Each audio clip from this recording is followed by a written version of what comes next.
Parmi les motifs qui peuvent freiner certaines personnes à se lancer dans la gravure sur Tetra Pak, il y a l'espace nécessaire, parce que quand on imagine un atelier de gravure, on pense tout de suite à une grosse presse, à un atelier bien mis en place et qui sert à demeure pour réaliser de la gravure. Alors je vais vous montrer que lorsqu'on utilise une petite presse, on peut par exemple, et comme je le fais d'ailleurs personnellement, pratiquer ce type de gravure tout simplement sur sa table de cuisine, que la mise en place et le rangement du matériel sont tous deux très rapides, et que donc il n'est pas nécessaire d'avoir une pièce spécifique pour faire de la gravure sur briques alimentaires. Alors j'ai fait le choix en premier lieu de la table de cuisine, parce que qui dit cuisine dit présence d'un évier, et qui est très pratique de pouvoir se laver les mains sans avoir à ouvrir de porte pour aller dans une autre pièce, et donc de salir les portes, les clenches, etc. Avant d'occuper la table en différents postes, je profite de ce qu'elle est libre et propre pour couper d'abord mes feuilles de papier. Comme je vous l'ai dit, j'utilise des grandes feuilles de papier 50 sur 60. Et donc il est très confortable de les préparer à l'avance de manière à ne plus avoir à y revenir quand on est en train de faire de la gravure et qu'on a les mains plus ou moins propres, donc un risque de salir les feuilles. Je coupe mes feuilles avec un simple couteau bien affûté. Alors une astuce, c'est que si vous utilisez des briques format briques de lait, donc pas très hautes, moins hautes que les briques de jus de fruits, en coupant le papier de manière asymétrique comme cela, vous obtenez une petite bande et une bande plus large.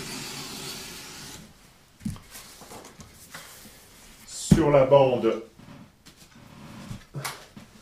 la plus étroite, vous pouvez utiliser, donc là ce sont des briques de lait, vous pouvez donc couper en prévoyant donc de la marge autour de chaque matrice.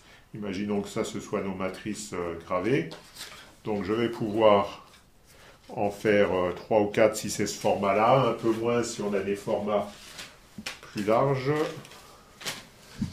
Hop là, voilà, si on a un format plus large par exemple, on en fera qu'une, deux, etc. Et par contre, sur la bande plus large, je vais pouvoir en mettre deux, une à côté de l'autre ou une plus large. Quand on a ce format-là, la découpe asymétrique du papier permet d'éviter d'avoir des chutes. Et évite de gâcher du papier, même si c'est du papier qui ne coûte pas bien cher, c'est quand même écologiquement plus satisfaisant.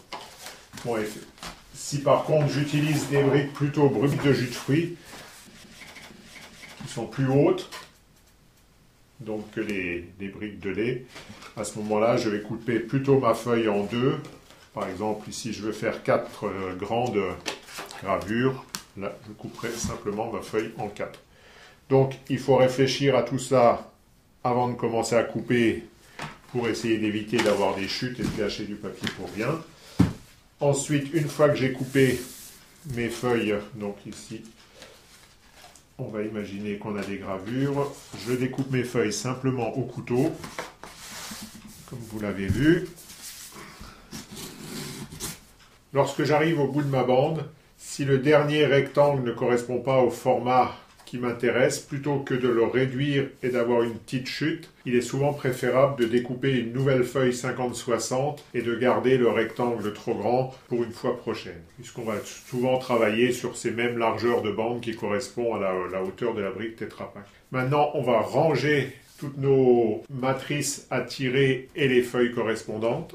Je vais préparer ma matrice, celle en dessous, dans l'ordre où je vais les réaliser. Ce qui fait qu'après, j'aurai les feuilles au bon format, dans le même ordre que les matrices, et j'aurai plus à réfléchir à mes formats de papier. On va commencer par positionner le poste d'ancrage en fonction de la source de lumière. Ici, la lumière vient de la fenêtre qui est ici. Donc on va se mettre, si on est droitier, pour avoir de préférence la lumière sur sa gauche pour ne pas se faire d'ombre. Donc je pose un vieux carton qui va servir à protéger la table. Si la lumière est insuffisante, on va mettre en place une lampe supplémentaire. Donc une lampe articulée, c'est bien pratique. Donc là, je ne vais pas l'allumer pour ne pas perturber. Et ensuite, je vais étaler mon matériel qui, vous le constatez, tient dans un tout petit sachet. Donc, je vais sortir mes couteaux à peindre, l'encre, le diluant, un rouleau d'essuie-tout. Je prépare la revue sur laquelle je vais travailler, ce qui va me permettre de salir les pages une à une et de tourner les pages à chaque fois. Tant que je suis dans le papier, je vais mettre ici, à côté de là où je vais placer la presse, une petite réserve de papier de protection. Je vais maintenant mettre en place un poste pour la préparation du papier, le mouillage du papier. On verra que c'est pratique de mouiller le papier, c'est utile. Je vais essayer de l'éloigner du poste d'ancrage. Le poste d'ancrage, c'est un poste sale. Après, il va y avoir des essuie-tout sales autour. Donc, on va essayer d'éloigner tout ce qui est papier propre de ce poste plus sale. Donc, je vais me placer à côté de ma réserve de papier. Je vais mettre en place un simple set de table, histoire de ne pas travailler directement sur la nappe.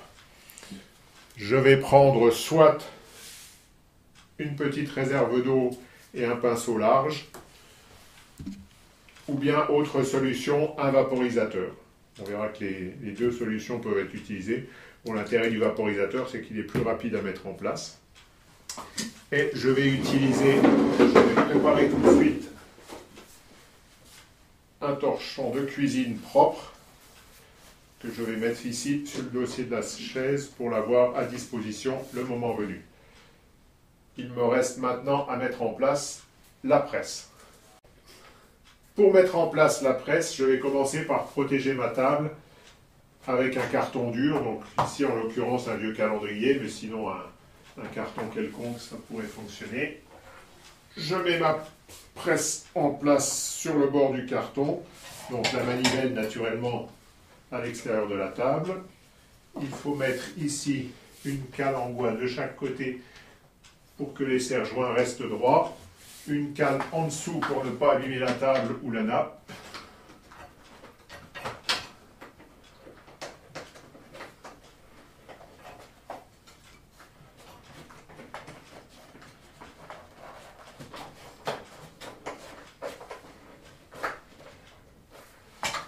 La même chose de l'autre côté.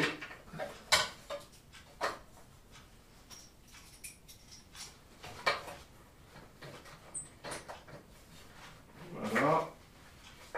Je range pour que la manivelle puisse bien tourner. Et donc là, il ne me restera plus qu'à régler la pression sur ma presse. Important, je vais prévoir une poubelle que je vais mettre sous la presse et qui va servir à jeter immédiatement les papiers de protection dès qu'on les a utilisés, de manière à éviter de réutiliser un papier de protection qui a déjà servi, ce qui dans ce cas ferait l'effet inverse, c'est-à-dire qu'au lieu d'empêcher les taches, il provoquerait des taches. Donc je prépare ma poubelle.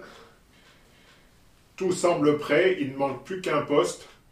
Donc en pratique, vous voyez, il reste encore de la place sur la table. Bon, c'est une table qui est relativement longue. Mais vous voyez que c'est pas trop serré, donc il y a la place de tout faire. Le dernier poste, là, je vais vous le positionner sur la même table. En pratique, il est quand même mieux de le mettre ailleurs pour éviter les taches. Donc c'est le poste de séchage des feuilles.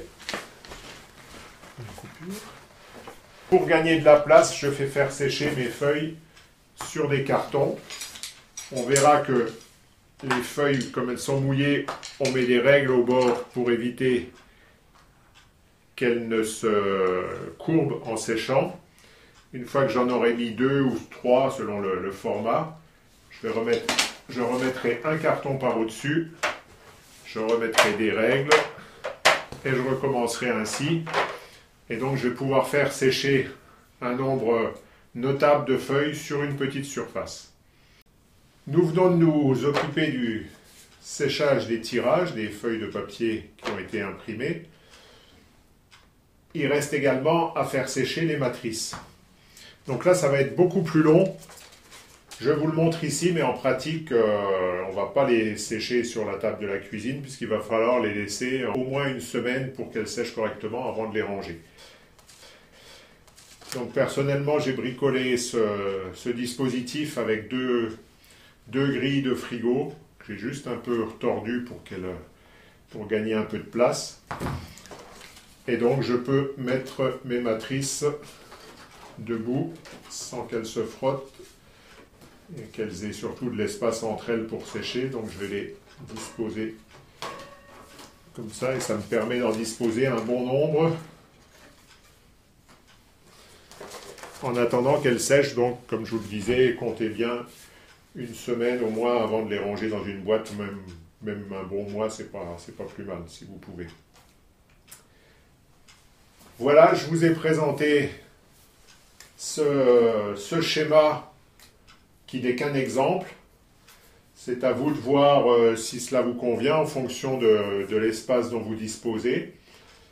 Vous pouvez très bien réaliser dans votre cuisine les opérations sales et qui nécessitent de l'eau courante à proximité d'ancrage.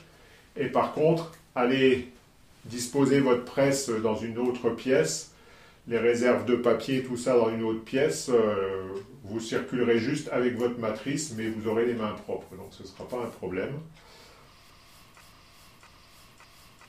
Mais ce qui m'intéressait surtout, c'était de vous montrer qu'on peut réaliser de la gravure sur briques alimentaires en disposant de peu de place, en le faisant sur un lieu provisoire. La mise en place est rapide. Je ne vous montre pas le démontage, mais il est encore plus rapide. On va avoir juste les papiers essuie-tout à mettre à la poubelle, remettre l'encre, tout cela dans son petit sachet, ranger les cartons, démonter la presse. Bon, si vous avez la possibilité de laisser la presse sur votre coin de table, c'est autant de temps de gagner. Mais tout ça va être très rapide.